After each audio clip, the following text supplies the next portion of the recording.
যে করি, এই জঙ্গলের বেশিরভাগ কাঠই তো আমি কেটে ফেলেছি। না, যত কিছুই হয়ে যাক, আমাকে ওই গভীর জঙ্গলে এখন যেতে হবে। ওরে বাবারে, আমি হাঁটতে হাঁটতে কোথায় চলে আসলাম? এ তো দেখছি চারদিকটা নিস্তব্ধ। হায় হায় হায়, আমার তো খুব ভয় হচ্ছে। এখন আমি কি করি?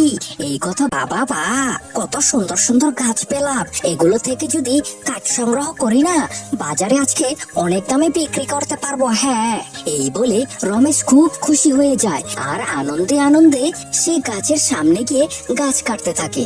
কাটতে কাটতে কাটতে কাটতে হঠাৎ যেন তার কোরালটি নদীতে পড়ে যায়। হায় হায় হায় হায়, এ আমার কি হলো গো? হে বিধাতা, এ আমার কি করলে গো? আমার একটাই কুড়ুল ছিল, সেটাও যেন ওই পুকুরে পড়ে গেল। হায় হায় হায় হায় হায়, আমাকে সাহায্য করো গো, কেউ আমাকে সাহায্য করো।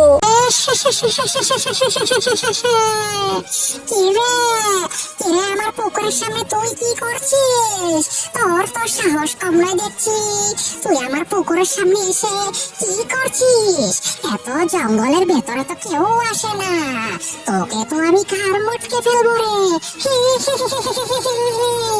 ওগো ওগো, আমাকে ক্ষমা করে দেন গো, আমার সত্যি কোনো দোষ নেই। আমি গাছ কাটতে গিয়ে আমার কোরলটা ওই পুকুরে পড়ে গেছে। আমি নির্দোষ, সত্যি বলছি, আমাকে বিশ্বাস করুন।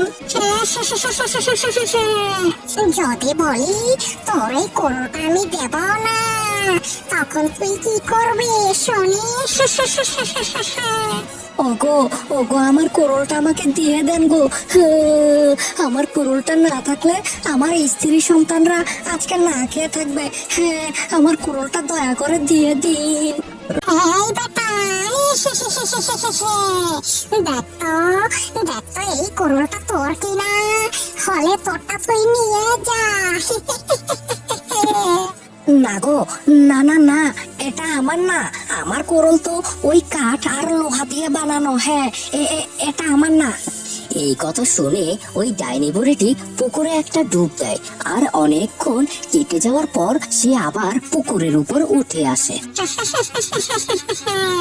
কি রে, কি ভেবেছিলি আমি চলে যাব? না না না না না, এই যে নে, তোর জন্য এই কোরলটা এনেছি। দেখ তো এটা কি তোর কোরল কিনা। ওগো ওগো, এটা তো আমার কোরল না, আমার কোরল তো লোহার। আরে না না না, আমার খুব ভয় লাগছে। আমি এখন চলে যাই, আমার আর ওসব কোরল খুঁজতে হবে না গো। আমি এখন বাড়ি চলে যাচ্ছি। হ্যাঁ। আরে কি হয়েছে, কি হয়েছে? তুমি এইভাবে হাঁপাচ্ছ কেন? আরে কি হয়েছে বলবে তো? আরে আরে গিন্নি, তোমাকে তোমাকে কি যে বলবো না, আজকে তো আমি জমের হাত থেকে বেঁচে এসেছি গো। যদি আমি এখন দৌড় না লাগাতাম, তাহলে তাহলে ওই ডাইনি বুড়িটা আমাকে ঘাড় মটকে খেয়ে ফেলতো গো। হ্যাঁ, আমি আমি অনেক কষ্ট করে তোমাদের কথা চিন্তা করে দৌড়ে পালিয়ে এসেছি। হ্যাঁ।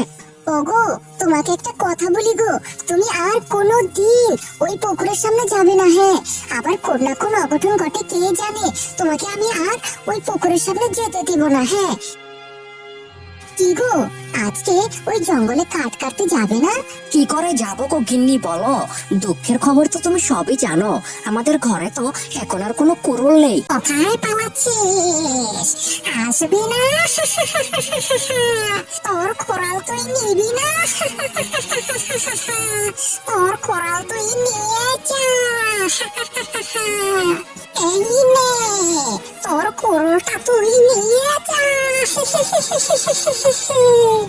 এই কথা এখন থেকে আমার গিন্নি আর আমার সন্তানের মুখে আমি কিছু খাবার তুলে দিতে পারবো। হ্যাঁ।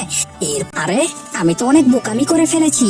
ওই ডাইনি বুড়িটা দেখতে যত খারাপই হোক না কেন, ওই ডাইনিটা তো আমাকে আমার কোরলটা আমার কাছে ফিরিয়ে দিয়েছে, তাই না? আমারও তো দরকার ছিল তাকে কিছু আরে এই বালক,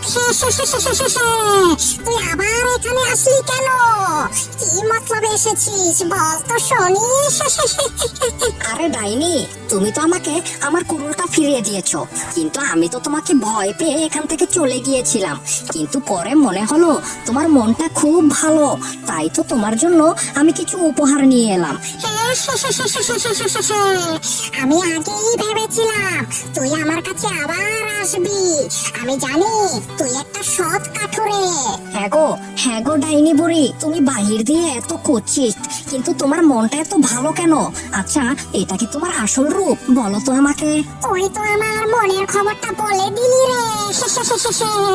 তাহলে তোর সামনে আমি আমার আসল রূপ নিয়ে আসতে পারি। এই কথা বলে কাঠুরির সামনেই সেই ডাইনি বুড়িটি তার আসল রূপ ধারণ করে, আর সেই রূপ দেখেই কাঠুরি তো পুরো ছানা বড়া হয়ে যায়। এখন আমি পুরো প্রমাণ পেলাম তোমার মতো সৎ লোক আমি গত 200 বছরেও দেখিনি। তুমি যেহেতু আমার জন্য উপহার নিয়ে এসেছো, তাহলে আমি কেন বাদ যাব? আমিও তোমাকে একটা ছোট্ট উপহার দিতে চাই। এরপর ওই জলপরীটি তাকে উপহার দিবে বলে এমন একটি জাদু করে, সেই জাদুর মাধ্যমে তার কাঠের বান্ডেলগুলোতে বেশ কিছু কাঠ স্বর্ণের কাঠে রূপান্তরিত হয়। এই দেখে তো কাঠুরি মহা খুশি, আর সেগুলো তার মাথায় নিয়ে বাজারের উদ্দেশ্যে রওনা দেয়। যখনই সেই কাঠুরে তার কাঠগুলো নিয়ে সাহেব বাবুর কাছে যায়, তখন সাহেব বাবুর চোখ পড়ে ওই কাঠের ভেতরের স্বর্ণের কাঠগুলোর উপর। এই কাঠগুলো তুই কোথায় পেয়েছিস? আমাকে এখনই বল। আজ্ঞা সাহেব বাবু, মানে হয়েছে কি, আমার সাথে একটা জলপুরের দেখা হয়েছিল, সেই জলপুরেই আমাকে এই স্বর্ণের কাঠগুলো উপহার দিয়েছে। হ্যাঁ। এ কি বলছিস তুই? ঠিক আছে, তাহলে ওই স্বর্ণের কাঠগুলো আমাকে দিয়ে দে। আমি তোকে এত এত টাকা দিব যে তোর বাড়িতে 2টো বিল্ডিং বাড়ি উঠে যাবে। হ্যাঁ। না না বাবু, আমি ওই স্বর্ণের কাঠগুলো দিতে পারবো না, এগুলো আমাকে উপহার হিসাবে দিয়েছে, এগুলো বিক্রি করলে তো আমার পাপ হবে গো। আপনি ওগুলো রেখে বাদ বাকিগুলো টাকা দিয়ে দিন। হ্যাঁ। সেটা না হয় ঠিক আছে, তবে এক কাজ কর, আমাকে ওই জলপুরের ঠিকানাটা দে, আমিও না হয় সেখানে গিয়ে একবার চেষ্টা করে দেখি কি হয়। তাই নাকি গো? এ তো খুব ভালো কথা, কিন্তু আমাদের ওই সোনাদানার উপরে কোনো লোভ নেই।